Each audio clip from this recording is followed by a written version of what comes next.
On va faire le point avec Fanny Weichweider. J'écorche à chaque fois votre nom de famille, Fanny. Je suis vraiment confuse. Désolée, Fanny.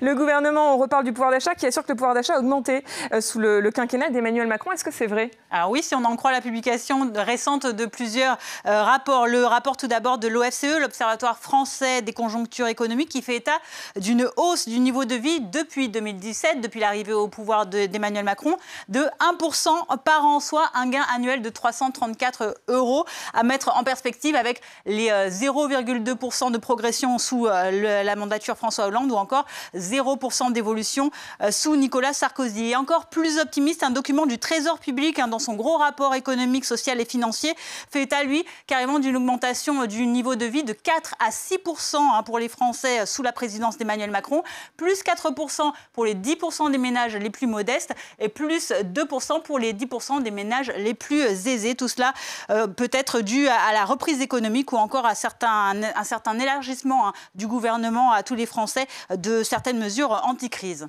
Comment expliquer que pourtant beaucoup de Français ne semblent pas plus riches, Fanny? Alors tout d'abord, un ressenti, parce que regardez, aujourd'hui, 56% des Français ont le sentiment que leur pouvoir d'achat a baissé depuis 2017.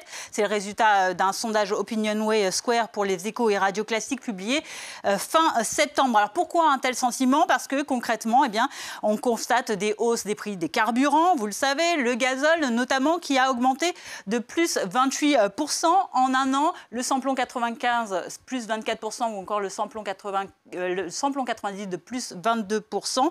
Hausse également des prix de l'énergie avec le tarif réglementé du gaz qui en octobre a augmenté de plus 12,6% et plus 15% sont même annoncés au mois de novembre. Hausse du tarif de l'électricité également. Alors si on en est qu'à une augmentation de 0,48% au mois d'août, eh bien 10% d'augmentation sont attendus au mois de février selon la Commission de régulation de l'énergie.